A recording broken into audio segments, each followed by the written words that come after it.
खनन उद्योग को बढ़ावा देगी कोलकाता में आयोजित आईएमई 2023 प्रदर्शनी। खनन उद्योग आर्थिक रूप से भारत के महत्वपूर्ण उद्योगों में से एक है। यह उद्योग कई अलग अलग उद्योग को कच्चा माल देता है। कोयला उत्पादन में भारत विश्व में दूसरे स्थान पर है और कोयला जमा के मामले में 5वें। इसके साथ ही 2023-24 में भारत का लक्ष्य कोयला उत्पादन 1.2 बिलियन टन करना है। बताते चलें कि भारत विश्व का दूसरा सबसे बड़ा स्टील उत्पादक और उपभोक्ता भी बन गया है। वित्तीय वर्ष 2020-21 के दौरान देश में कुल तैयार स्टील की खपत 96.2 थी और 2024-25 तक लगभग 160 मीट्रिक टन, जो कि 2030-31 तक लगभग 250 मीट्रिक टन तक पहुंचने की उम्मीद है। खनन उद्योग के विस्तार में बात करें तो भारत 1531 चालू खदानों का घर है और 95 खनिजों का उत्पादन करता है, जिसमें 4 ईंधन, 10 धात्विक, 23 गैर धात्विक, 3 परमाणु और 55 लघु खनिज, भवन और अन्य सामग्री सहित शामिल हैं। विश्व में भारत के पास कोयले का प्रचुर भंडार है। 2020 में कोयले का कुल अनुमानित भंडार 344.02 बिलियन टन था, जो कि इस अवधि में 2019 की तुलना में 17.53 बिलियन टन अधिक है। धातु क्षेत्र में 11.49 लाख लोग कार्यरत हैं, जो कुल रोजगार हिस्सेदारी का 7.06% हैं। अंतर्राष्ट्रीय स्तर पर उपयोगी इस खनन क्षेत्र से जुड़ी अंतर्राष्ट्रीय माइनिंग इक्विपमेंट और मिनरल प्रदर्शनी का आयोजन 6 से 9 नवंबर 2023 को इको पार्क राजर हाट, कोलकाता, भारत में 10वीं एशियन माइनिंग कांग्रेस के समवर्ती होने चल रहा है। टेफकॉन और MGMI mining geological and metallurgical institute of India द्वारा आयोजित यह प्रदर्शनी कोलकाता में आयोजित हो रही है। ऐसे में यहाँ खनन से जुड़ी प्रदर्शनी का आयोजन होना आर्थिक दृष्टि से भी लाभदायक साबित होगा। बता दें कि आईएमई का 10वां संस्करण आईएमई 2023 प्रदर्शनी का भारत में खनन, खनिज और मशीनरी उद्योगों की एक प्रमुख संस्थागत द्विवार्षिक अंतर्राष्ट्रीय प्रदर्शनी है।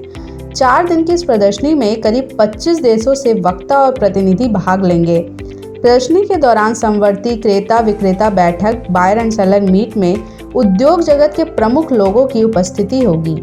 आईएमई प्रदर्शनी नए उत्पाद, मशीनरी, नए इनोवेशन को प्रदर्शित करने के लिए काफ़ी अच्छा मंच है। साथ ही यहाँ सभी प्रदर्शकों और विजिटर्स को अंतर्राष्ट्रीय और राष्ट्रीय रिश्तों को मजबूत करने का मौका मिलेगा।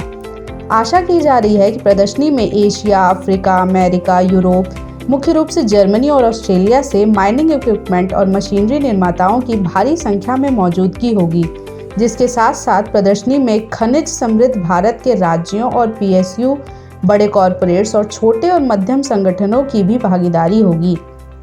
आईएमई 2023 प्रदर्शनी के समवर्ती टेफकॉन और MGMI द्वारा ISME 2023 प्रदर्शनी भी आयोजित की जा रही है, जहां स्टॉल एंड मेटल निर्माता और सप्लायर्स, फेरस और नॉन फेरस मेटल उत्पादक, steel forming, heat exchangers, radiators और कूलिंग टावर्स, मेटलर्जिक इक्विपमेंट से लगाए gears and Motors, pipes and tubes, wires and cables और माइनिंग मशीनरी और इक्विपमेंट आदि क्षेत्र प्रदर्शक के तौर पर प्रदर्शनी में बढ़ चढ़ कर हिस्सा लेंगे। इसी तरह विजिटर्स के रूप में coal consumer producer, mining, logistics, shipping and private companies, equipment buyers and sellers, fuel suppliers, investors, entrepreneur इत्यादि उद्योग से जुड़े लोग प्रदर्शनी में भागीदारी करेंगे। जहां एक और टेफकॉन की बात करें तो टेफकॉन एक पेशेवर रूप से प्रबंधित कंपनी है, जिसके पास भारत और विदेशों में खनन जैसे विभिन्न विषयों जैसे खनिज, धातु सामग्री, रक्षा, फाउंड्री, विनिर्माण, सतह इंजीनियरिंग, पेंट और कोटिंग, पैकेजिंग, मुद्रण, पर्यावरण, कागज, सौंदर्य आदि पर अंतर्राष्ट्रीय व्यापार मेलों और सम्मेलनों के आयोजन कराने का 6 दशकों से अधिक का अनुभव और विशेषज्ञता है। तो वहीं दूसरी ओर the mining geological metallurgical institute of India MGMI Asia में अपनी तरह का सबसे पुरानी संस्था है। MGMI की स्थापना 16 जनवरी 1906 को हुई और यह अपनी स्थापना के बाद से खनिज उद्योग को बढ़ावा दे रहा है। यह दुनिया भर में खनन और भूविज्ञान में पेशेवर समाजों में सबसे आगे रहा है। MGMI ने हमेशा अनुभवों को साझा करने और सर्वोत्तम प्रथाओं और प्रौद्योगिकी में नवीनतम सीखने के लिए एक मंच प्रदान किया है। संस्थान में वर्तमान में 3000 से अधिक सदस्य हैं, जो खनन, खनिज और धातु कर्म उद्योग में सेवा दे रहे हैं और विभिन्न क्षेत्रों में अपनी मूल्यवान गतिविधियों में विविधता ला रहे हैं। संस्थान का मुख्यालय और एक शाखा कोलकाता में है और पूरे देश में 18 और शाखाएं हैं। कुल मिलाकर यह प्रदर्शनी प्रदर्शकों और विजिटर्स के लिए फायदे का सौदा साबित होने वाली है और ऐसे आयोजनों से उद्योग को भी बढ़ावा मिलेगा।